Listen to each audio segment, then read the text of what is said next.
Welcome back to Voices of the Prophets. I'm John, your host, and I'm so glad you're joining us for our second discussion on the Hebrew prophets. Today, we're diving into the question, what manner of person is a prophet? Now, before we get started, let me share a quick note. Tina, Paul, and I are fictional characters. Yes, you heard that right. We're creations dreamed up by Dominic Negrelli to bring these conversations to life. The content you're hearing today is also written by Dominic, drawing from his study of Abraham J. Heschel's incredible book, The Prophets. Specifically, we're exploring insights from Chapter 1, What Manner of Man is the Prophet? As always, I'm joined by our brilliant guests, Tina, our theologian and cultural critic, and Paul, our ethicist with a deep interest in how spirituality and ethics are intertwined. Tina, Paul, great to have you back. Thanks, John. I'm excited to continue this conversation. Same here. This is such a fascinating topic, and I can't wait to see where we go today. All right, let's jump in. So, let's imagine you're someone who studies religion, a devout believer, and you spend your days thinking about these big, grand ideas. What's the meaning of life? What's reality made of? You know, the big stuff. Pretty heady, right? Definitely. That's the kind of thing that can feel so removed from daily life, but also so important. Now, picture that same person suddenly hearing the words of a prophet. And instead of these lofty, abstract ideas, the prophet is talking about widows, orphans, crooked judges, and unfair business practices. It's like going from this elegant mansion of thought to walking straight into a gritty alley where real, messy life is happening. That's such a vivid image, John. And honestly, that's what makes the prophets so powerful. They weren't interested in staying in the clouds. They were all about what was happening on the ground. The prophets didn't focus on what sounds profound or intellectual. They zeroed in on the struggles that people in the streets were facing every single day. And they weren't trying to give anyone an elegant roadmap for understanding the universe, were they? Not at all. They were dragging people into the slums, pointing out what was broken and who was hurting. That's where their hearts and their voices were focused, on the gritty, often uncomfortable realities of life. And that's what makes their message so timeless, isn't it? They weren't removed from the struggles of their communities. They were right in the thick of it, calling out injustice, corruption, and neglect. The prophets remind us that faith isn't just about big ideas. It's about how those ideas impact real lives. And I think that's why their voices still resonate today. The world is a pretty amazing place, isn't it? I mean, it's full of beauty, progress, and, let's be honest, a fair bit of pride. But Tina, when you read the prophets, it feels like they see it so differently, like they think the whole world is falling apart. Oh, absolutely, John. To the prophets, it's as if the world is one giant rundown slum. They zero in on things that might seem, to us, like small issues. Right, Tina. Like, what's the big deal if some poor folks were treated unfairly by the rich way back in ancient Palestine? Or if some older women found comfort worshiping the Queen of Heaven? To a lot of people, those things might seem insignificant. You can almost hear someone saying, why all the drama? Why all the outrage? But here's the thing, the prophets weren't just nitpicking. What horrified them wasn't isolated to their time. It's the same stuff we see happening every day, all over the world. And that's why their words still cut so deep. Take Amos, for example. His words are timeless. They hit on greed, injustice, and exploitation, things that haven't gone away. Oh, Amos doesn't hold back. Let me share what he says in Amos 8:4-6. It's a blistering critique of economic injustice. He says, "Hear this, you who trample upon the needy and bring the poor of the land to an end, saying, when will the new moon be over, that we may sell grain, and the Sabbath, that we may offer wheat for sale, that we may make the ephah small and the shekel great, and deal deceitfully with false balances, that we may buy the poor for silver and the needy for a pair of sandals and sell The refuse of the wheat. That's such a vivid, devastating picture. Amos is basically saying, you're exploiting the poor at every turn, cutting corners, cheating with weights and measures, and treating human lives like commodities. Exactly, John. And it's not just about ancient practices. The message of Amos speaks to how people in power use systems to crush those without it. That's what makes the prophets so relevant. They weren't just addressing their time, they were naming universal truths about injustice that we're still grappling with today. And that's why their outrage wasn't overblown or misplaced. It was a necessary wake-up call. The prophets saw clearly what was broken in the world and refused to let anyone ignore it. They weren't just calling out problems. They were trying to drag people into the mess, make them see what they didn't want to see. It's uncomfortable, but that's what makes their words so powerful. Definitely. Their messages challenge us not just to hear their words, but to look at our own world and ask, where are the parallels?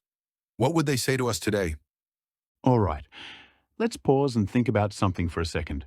The kinds of things that made the prophets of Israel lose their minds, cheating someone in business, taking advantage of the poor, aren't those the kind of things we might shrug off today as, well, just the way the world works? Oh, absolutely, John. We hear about these things all the time, don't we? People cutting corners, exploiting loopholes. It's like, yeah, that's not great, but what can you do? They've almost become part of the system, haven't they?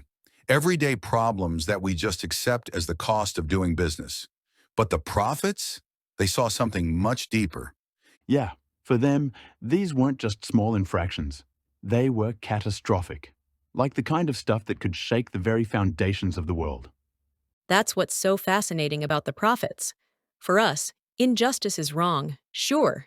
It hurts people and tears at communities. But to the prophets, it was something that threatened creation itself. And they didn't see it as just a one-time failure or a minor misstep. In their eyes, even one crooked act was enough to send shockwaves through everything. And their reaction? It wasn't just strong, it was explosive. Some might even think they were overreacting.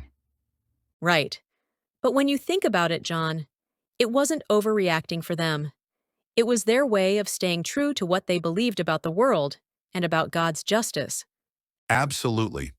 They saw injustice as something that wasn't just immoral, it was an offense against the very order of existence.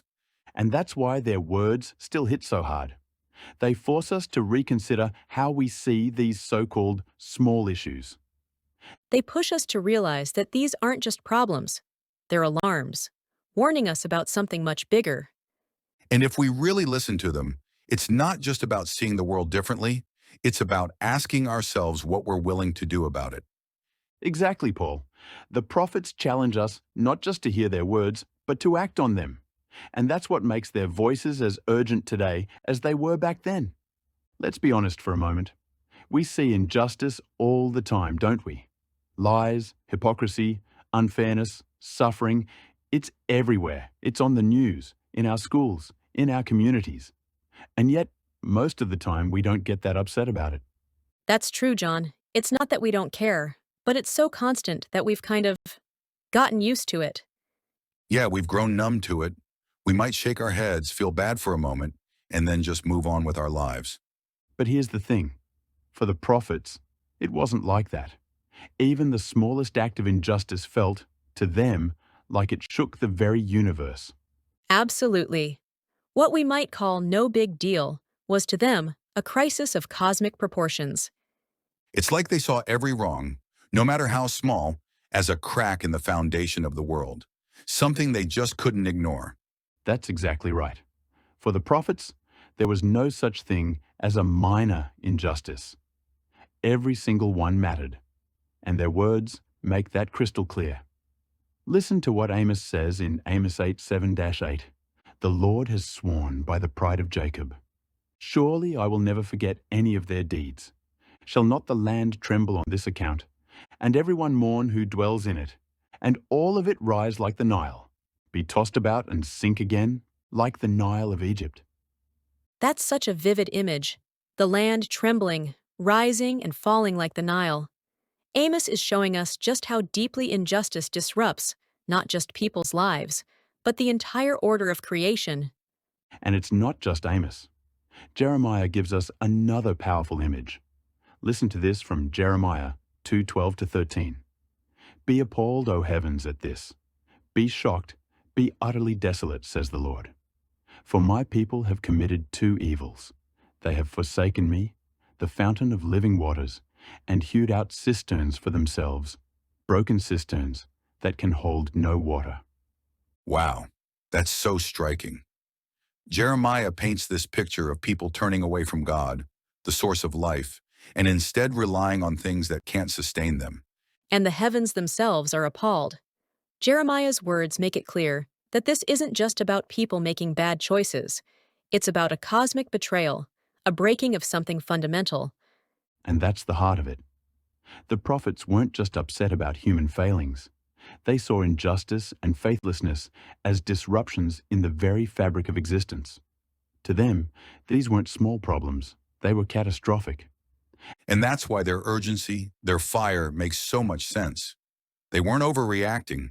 They were responding to what they saw as an existential crisis. If I may interject.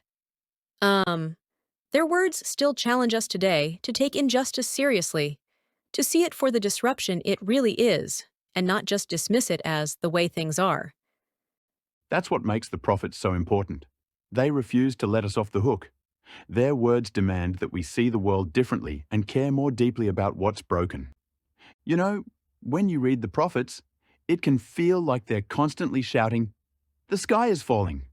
It's as if the whole world is about to collapse because the people of Israel have turned away from God.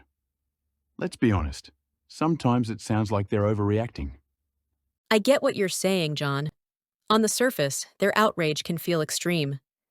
Is God's anger or the prophet's outrage really proportionate to what's happening? It's a fair question, especially when we're talking about things like injustice against people who are already weak and powerless. Right. It might seem like small acts of cruelty or neglect, things that don't feel world-shattering to us. So how does that lead to something as catastrophic as the destruction of Jerusalem or the exile of an entire nation? On the surface, it might feel like the reaction doesn't fit the crime. Exactly. But then you start to ask yourself, why do the prophets see this so differently? They're not just magnifying guilt for the sake of drama. There's something deeper going on in their perspective, isn't there? Absolutely, John. The prophets don't see these injustices in isolation. For them, every act of cruelty, corruption, or indifference is part of a bigger pattern. It's not just about one person cheating another or ignoring someone in need. It's about what that behavior says about the entire community's relationship with God. And that's the key, Tina. The prophets aren't just concerned with the outward actions. They're seeing those actions as symptoms of a much deeper spiritual sickness. To them, these so-called small acts of injustice reveal a complete disregard for God's covenant, a betrayal of everything that's supposed to hold their society together. So it's not just about the injustice itself, it's about what the injustice represents in the bigger picture?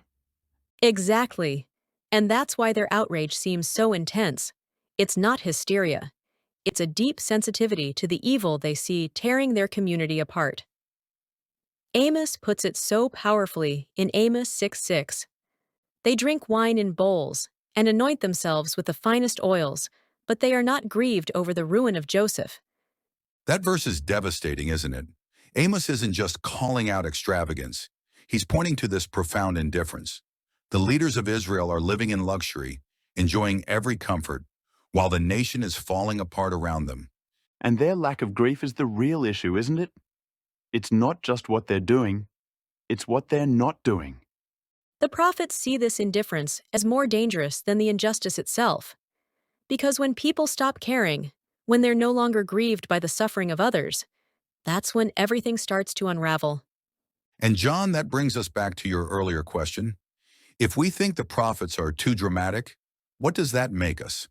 If they're sensitive to evil and we're indifferent to it, who's really overreacting here? That's a hard truth to sit with, isn't it? The prophets challenge us to look at our own indifference and ask, what are we letting slide? What are we ignoring because it feels too big or too uncomfortable to face? And that's what makes their words so timeless. The prophets weren't just speaking to their own people, they're speaking to us, right now. Their intensity isn't meant to push us away, it's meant to wake us up. They force us to confront the cracks in our own foundations, the ways we become comfortable with things that should break our hearts. And honestly, That's not easy to face, but it's so necessary. It really is. The prophets weren't just sounding alarms for their own time. They're inviting us to look at our world through their eyes, to let their words shake us out of complacency. And maybe, just maybe, to feel the kind of grief that moves us to action. Let's be honest with ourselves for a moment. We often don't fully grasp the weight of the harm caused by our own actions, do we? Our sense of morality can be, well, let's just say, a little shallow at times. That's so true, John. We see cruelty, selfishness, and injustice all around us. It's everywhere, on the news, in our communities. And what do? Instead of confronting it, we often just block it out. We distract ourselves. We find ways to calm our nerves and tell ourselves, it's not really our problem. It's easier to look away than to face the reality of what's happening. But here's the thing. A prophet doesn't get that option. The prophet feels everything, deeply, intensely. It's like they're carrying the weight of the world's pain on their shoulders. That's because, for the prophet, it's more than just observing injustice. It's personal. It's as if God places this unbearable burden on their hearts. They see the greed, cruelty, and brokenness in humanity, and it's almost too much for their souls to bear. It's overwhelming. And I think that's why prophets are so often described as agonized, even crushed. The pain of the world isn't just something they see, it's something they live with every single day. They are compelled to speak. But their speech isn't just about words, it's about giving voice to the voiceless. It's God's way of shining a light of the silent suffering of the poor and the desecration of what's good in the world. Prophecy is more than just calling people out. It's standing right in the middle of the tension between God's justice and human failure. When prophets speak, it's not just their voice. It's like God's own heartbreak and anger are coming through their words. That makes their message so powerful. What they say, to be sure. But more importantly, it's about how deeply they live and feel the weight of what they're saying. Their words are born out of their pain, their hope, and their connection to something so much bigger than themselves. We can't just brush aside their message. John, they're reminding us of what's at stake, not just for individuals, but for the entire community, the entire world. And through their voices, God calls us to feel what they feel, to care more, to act. Let's take a moment to talk about how people see beauty. For some, it's everywhere. A beautifully carved stone, a perfectly placed wooden beam. It's like the world is singing a song of harmony and grace. And you know what? That's amazing. It really is. It's true, John. There's something deeply human about finding joy and meaning in the things we create. Art, architecture, even a well-designed space. They can all reflect a sense of order and purpose that resonates with us. Definitely. Beauty has this almost universal power to inspire us. It lifts our spirits and connects us to something beyond ourselves. But, There's always a but, isn't there, Paul? always, John. But here's the thing. While most of us see beauty as something purely uplifting, prophets, they have a very different lens. That's so true.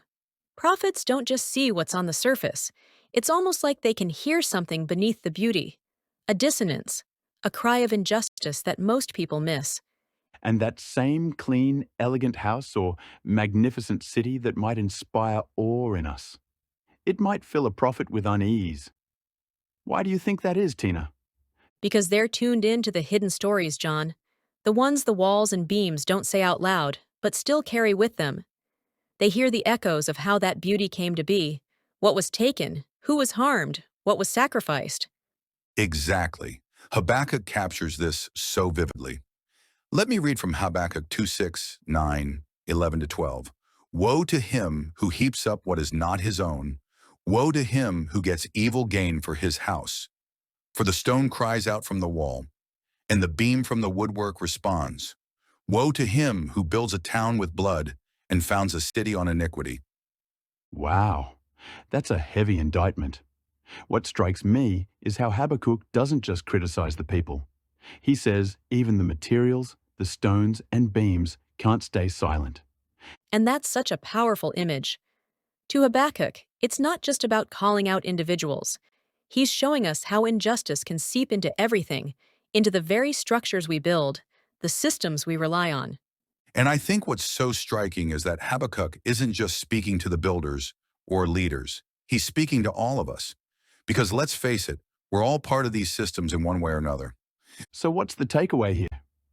Is it that beauty is bad or dangerous? Not at all, John. Beauty isn't the problem. The problem is when beauty is built on a foundation of harm, when it comes at the expense of others. That's what prophets like Habakkuk are warning against. Right. And it's a call to examine how we live and what we value. Are we creating things that uplift and sustain, or are we building on the backs of others in ways that can't be justified? And that's the challenge, isn't it?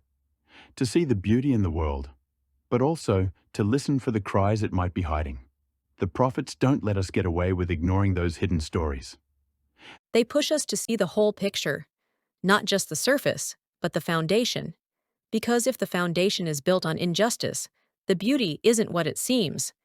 And even if the stones and beams could speak, like Habakkuk says, their testimony would remind us of the cost.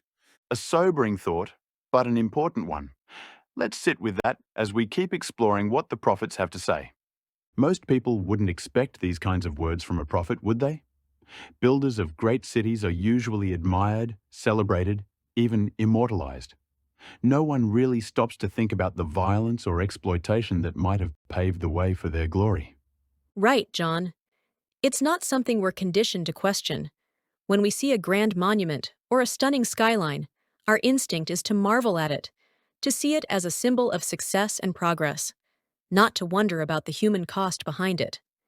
And let's be honest, we're often tempted to worship those things, aren't we? The grand, the impressive, the flashy. They draw us in. We don't pause to think about how they came to be or what sacrifices might have been made along the way. That's so true. Now, imagine a poet visiting Samaria, the capital of the northern kingdom back in the day. They'd probably be inspired to write glowing verses about its grandeur, its magnificent buildings, stunning temples, and famous monuments. Exactly. A poet might focus on its beauty and elegance, capturing the city as a symbol of power and cultural achievement. But Amos? Amos saw something very different. Yeah, Amos wasn't impressed by the shiny exteriors. When he came to Samaria, he didn't see glory. He saw moral confusion and rampant injustice, and he didn't mince words about it. No, he didn't. Let me read from Amos 6:8. Speaking on behalf of the Lord, Amos declared, "I abhor the pride of Jacob and hate his palaces." That's such a striking statement. Amos isn't saying that beauty itself is bad or that cities shouldn't exist. He's exposing what's beneath the surface, the suffering and exploitation that made that grandeur possible. And it's not that Amos couldn't appreciate beauty either. I think it's more that he couldn't separate it from the injustices that created it. For Amos, those palaces weren't just buildings. They were symbols of inequality and greed. Exactly. And he wasn't about to ignore that. Amos had a way of cutting through the surface to get to the heart of the matter. Where others saw success, he saw brokenness. And I think that's what makes Amos such a compelling figure. He challenges us to look beyond appearances, to ask hard questions about the foundations of the things we celebrate. It's a tough challenge, isn't it? To hold on to the ability to appreciate beauty while also being willing to call out the injustice that might be hiding beneath it. And that tension, that refusal to turn a blind eye, is what makes Amos and the other prophets so important, even today. Their words still force us to confront uncomfortable truths about our world. Absolutely, John. Amos reminds us that true greatness isn't just about what we build, it's about how we build it and at what cost. And that's something worth reflecting on. What does it mean for us to celebrate beauty or success if it comes at the expense of others? That's a question Amos demands we wrestle with. It's a question that doesn't have easy answers, but it's one we can't afford to ignore. Let's keep exploring how the prophets push us to see beyond what's visible and dig deeper into the truth. Well, that's all the time we have today. Thanks again to our distinguished guest, Tina and Paul. Tune in next week as we focus especially on the prophet Habakkuk. Bring your questions and observations at Tuesday Night Study. This is your host, John. Till next time.